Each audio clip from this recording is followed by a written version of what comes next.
People lining up to pay their last respects to the great man. We have Mr. Ramesh Damani joining us, BSc member, somebody who's seen markets and corporates for a long time. We also have Mr. Gurcharan Das, author and former CEO at PNG, joining us. Madhu Khela is with us of MK Ventures, and Sunil Singhania is also with us at Abakkus Asset Management. Thank you all for joining us here on this somber day, on this sad day, as we pay tribute to Mr. Tata. Mr. Damani, if I can start with you, sir, how would you remember him? He was, I think, many things, of course. He built the Tata empire in the modern generation after liberalization. But I think what everyone would remember him, that he was a conscious keeper for India. I think there's a very favorite line from a poem that I like, Saint Francis of Assisi. And the last line says, "It's in death that we're born to eternal life." I think the principles that he lived by all his life will be remembered by the next generation of Indian leaders, because they're so firmly etched into the corporate philosophy, history. He was a true Tata apostle, and I think it was a big loss. So we'll still try to grapple with how we remember him. But I think the first thing that comes to mind is the enormous contribution he made to India in terms of wealth creation, yes, and also in terms of the principles of how a company, how capitalism should be run with a conscience. Well, good morning, Mr. Damani, and always good to hear your thoughts. You would have interacted with either Mr. Tata himself or some of his group CEOs as well. Any kind of interaction that you could narrate to us? One such that comes to my mind is when I reach out to most people who went to the Jamshedpur unit, they said we didn't just see the steel unit. He also told us go and see the state-of-the-art, the world-class hospital facility that we have out there. So they had to split their time between the two. Something that you could tell us, that in terms of your interactions. Yeah, sure. Also in Jamshedpur, I'll point them out to you. There's a statue of a diamond there, which was pledged by the Tata Group in order to meet the payroll at that time. And that's always a reminder of how Tata's put people first. Unfortunately, I never had the experience of interacting with him, interacting with many of his CEOs over time. But there's an interesting story, Nigel, that happened to me. I'd come back from doing my MBA from America in the 1990s. And at that time, I was addicted to reading the Wall Street Journal. So I finally found an Indian vendor who could supply that paper to me. And one day, casually, I asked him, I said, how many papers do you supply of the Wall Street Journal? And he said, 3. Curiosity got the better of me and asked him who the 3 people who were reading it. And he said, the SBI chairman, Bombay House, Ratan Tata, and yourself. So I was in good company at that time, reading the Wall Street Journal along with him. Unfortunately, in my career, I never happened to cross paths in a serious manner with him. But I read a lot about his work and the kind of businesses that he's built over time. No, absolutely. Speaking of the Wall Street Journal, I think, there are lots of connects over there because he was a Harvard, alumnus.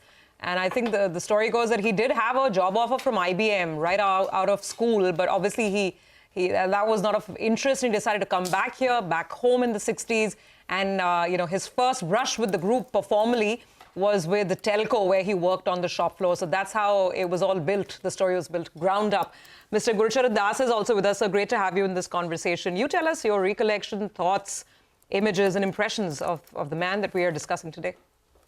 I think we mourn his loss today because he was, frankly, the leader of India's premier, most respected business group, which stands for integrity above all else, for philanthropy, for professionalism, and for taking an Indian company global after the reforms of 91, and as well as keeping the group together.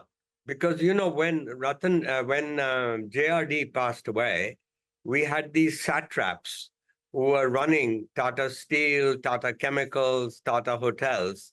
And there was a fear that these companies might go separate ways.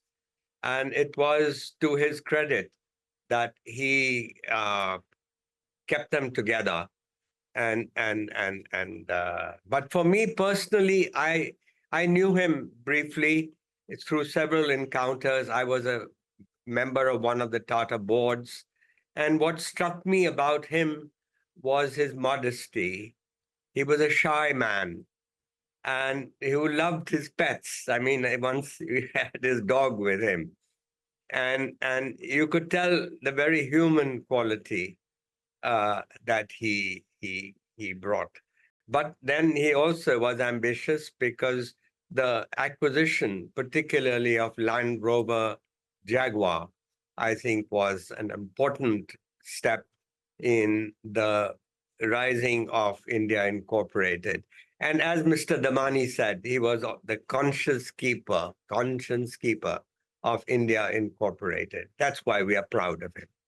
Mr. Damani, Mr. if I Das, can, just to take that point, Mr. Damani, if I can ask you, we were just having this discussion in the studio, the acquisitions, right? I mean, we all saw it, covered it at that point, which is the steel acquisition and then the auto acquisition, during the peak of the boom in 2007-8. And of course, I mean, after that, markets came off, etc. But now we are, of course, able to look at all of that with hindsight. But that was really the first time the largest Indian group went out, right? And started this wave of outward acquisitions and M&A in that sense. So those were big, bold bets. Yeah, Prashant. I think what the last street and Bombay House is a very short walk from each other. So we could observe quite closely what happened in Bombay House. And he was the first person, of course, we celebrate his philanthropy, celebrate his compassion, but he was also a great business leader. He was willing to put money on the table, take the group international because he thought it was important. And I think one of the unwritten stories has been the last few years of the bull market that has taken place in the Tata Group companies. You've seen Trent become a household name. You've seen Titan become a household name. You've seen Taj Hotels doing so well. I think the groundwork for that bull run was laid by late Ratan Tata in terms of delivering for shareholder value. There's also, just briefly, if I may say, that even during the darkest hours, the Tata stood by certain principles. For example, there was a big imbroglio that happened with Tata Finance in the 2000 when there was some management team that used shareholder money for speculating on the Lal Street. They lost some money. And the Tata stood behind the whole group and paid the entire liability off. There's never a question about it. And that's what resonates, and that's what creates this great brand in Indian history. And RIP to truly a great leader of India. Yeah, that's a fair point. Mr. Gurcharan Das, finally, I wanted to ask you, is the message of the Tata Group in general and Mr. Ratan Tata's life in particular that you don't really have to work for profit or only and prioritize profit? Even then, you create wealth for a lot of people. Yes, I mean, the fact that the Tata Enterprises has endured over 100 years. Now, how many Indian companies can talk about enduring over 100 years? That itself, the institutional continuity of a company. And then finally, despite the troubles with Mr. Mistry at the end, the reality is that they did the right thing. They brought in a professional.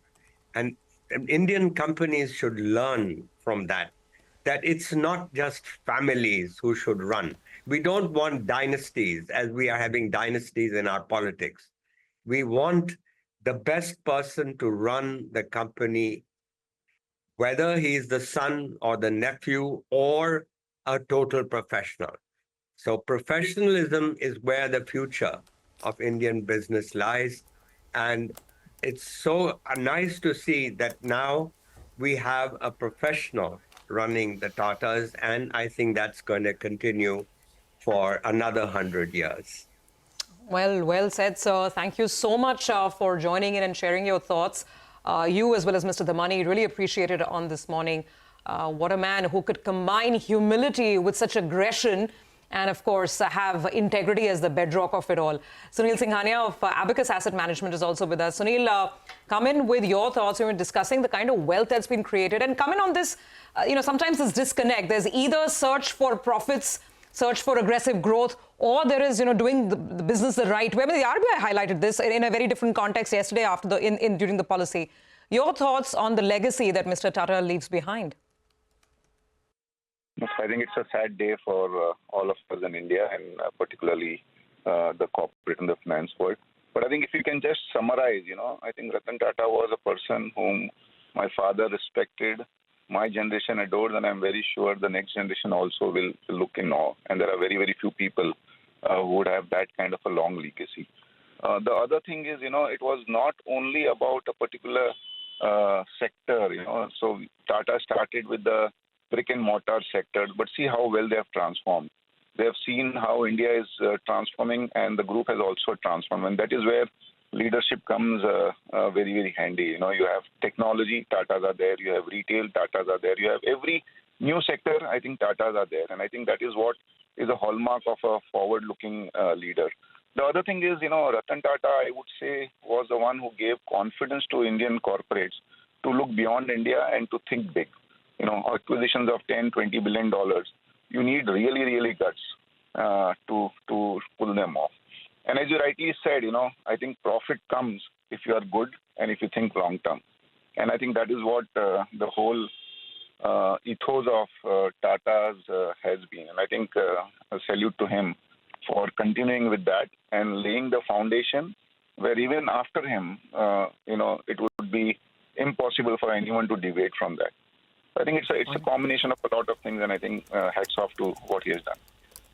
Thank you very much, Sunil Singhania, for words that perhaps will echo from the heart of every shareholder, a person who is able to do the right thing, the conscience keeper of the country, of the corporate sector. Thank you very much, Sunil Singhania, for joining us.